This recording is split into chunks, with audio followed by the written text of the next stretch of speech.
Salut les amis, j'espère que vous allez bien.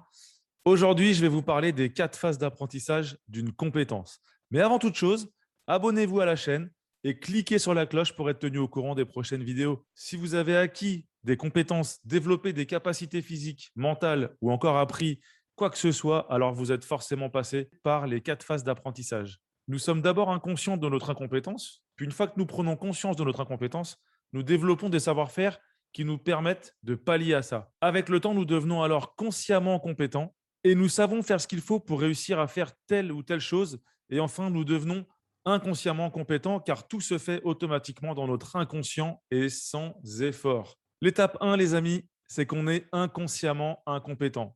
Je ne sais pas ce que je ne sais pas. C'est très important, les amis, ce que je vous dis là.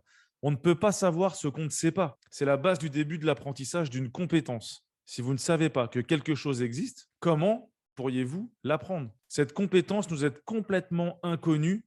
Il nous est donc très important de reconnaître notre incapacité sur cette compétence. Ça permettra de la développer et de l'apprendre. Il y a encore peu de temps, je ne savais pas que les investissements existaient. Je ne savais pas qu'on pouvait faire travailler l'argent pour nous au lieu de travailler pour de l'argent. Mais clairement, j'étais incompétent, inconscient. D'accord, les amis? Ne soyez pas comme ces personnes avec un ego surdimensionné qui pensent n'avoir rien à apprendre de personne. Ces personnes-là resteront ignorantes à vie et risquent même de faire du tort aux autres et à elles-mêmes si elles se retrouvent dans une position de juge d'une compétence qu'elles ne maîtrisent pas, les amis. C'est important de comprendre ça, les amis. C'est pour ça que je dis toujours, n'écoutez pas les gens qui n'ont pas ce que vous faites ou qui n'ont pas ce que vous voulez. Comment quelqu'un peut vous dire que les investissements, c'est dangereux, que tu vas perdre ton argent? Comment quelqu'un peut vous dire, bah, écoute, tu ne devrais pas faire ci, tu ne devrais pas faire ça parce que ceci, cela? Mais ces gens-là n'en savent rien. Comment pourraient-ils vous conseiller sur une compétence qu'ils ne maîtrisent pas? Moi, je ne peux pas aller dire à un banquier qui fait mal son travail. Je ne sais pas ce que c'est que le boulot de banquier. Je ne peux pas aller voir un mec du BTP qui est en train de monter une maison et lui dire, bah non, ce que tu fais là, c'est pas bon. Tu devrais plutôt faire comme ça, comme ça.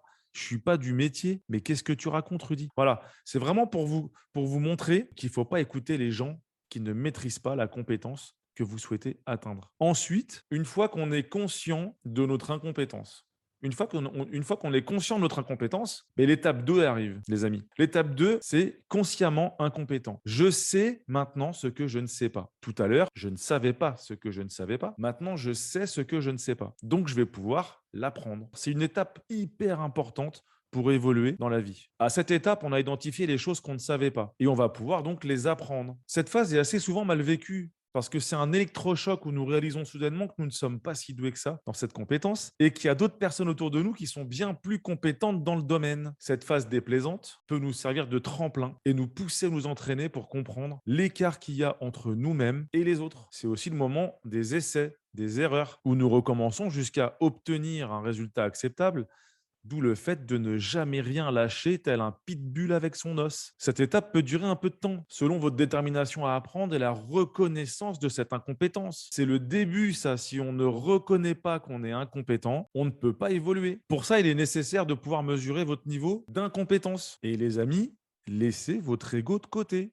C'est important ce que je vous dis là. En vous améliorant, et une fois la compétence maîtrisée, vous allez pouvoir maintenant, finalement, sans le savoir, passer à l'étape suivante, qui est l'étape 3, les amis, lorsqu'on est consciemment compétent. Je sais ce que je sais. Par la pratique répétée et vos efforts constants, vous êtes maintenant capable d'exercer votre compétence sans aide extérieure. Vous avez maintenant acquis les bases. Ceci dit, vous ne pouvez pas encore exercer votre compétence sans y penser, parce que ce n'est pas naturel, ce n'est pas automatique. D'autre part, même si vous êtes capable aujourd'hui de démontrer votre compétence, vous n'êtes pas encore capable de l'enseigner à quelqu'un d'autre, parce que vous ne la maîtrisez pas encore assez. Vous devez vous perfectionner constamment, ce qui vous enverra dans la phase suivante, la phase 4, qui est devenir inconsciemment compétent. Je le fais parce que je sais le faire. La compétence est dans votre subconscient, les amis. Elle est instinctive, elle est naturelle, elle est automatique maintenant. Vous pouvez maintenant pratiquer en faisant autre chose tellement vous maîtrisez la compétence. Vous n'avez plus besoin d'y réfléchir, d'y penser pour le faire.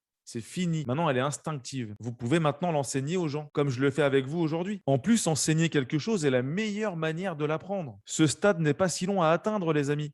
Il arrive rapidement si la pratique est régulière. Ces 4 étapes sont importantes à comprendre avant de vous lancer dans un domaine particulier, que ce soit pour le travail, pour les loisirs ou encore des compétences sociales. Vous ne pourrez progresser qu'en tenant compte de ces changements qui se produiront au sein de votre conscience, les amis. Et pour cela, il est nécessaire d'y aller progressivement, sans chercher à brûler les étapes. Il n'y a aucun raccourci. C'est la pratique le secret. Et ça viendra en mesurant objectivement vos progrès et en pratiquant régulièrement. Si vous faites ça avec discipline, en un rien de temps, vous maîtriserez les compétences que vous voulez. Voilà les amis, j'espère que cette vidéo en aidera plus d'un à comprendre que l'ego, le mauvais ego, vous empêchera de réussir et d'atteindre vos objectifs et surtout d'apprendre de nouvelles compétences, puisque votre ego vous fera croire que vous êtes le meilleur. Et ça, c'est pas bon. Ça, c'est le mauvais ego, les amis. Si cette vidéo vous a plu, abonnez-vous à la chaîne et défoncez-moi cette cloche, bon Dieu, pour être tenu au courant des prochaines vidéos. Allez, à la semaine prochaine, les amis, pour un sujet qui va être sensible. Je vous en dis pas plus. Allez, je vous embrasse et à très vite. Bisous.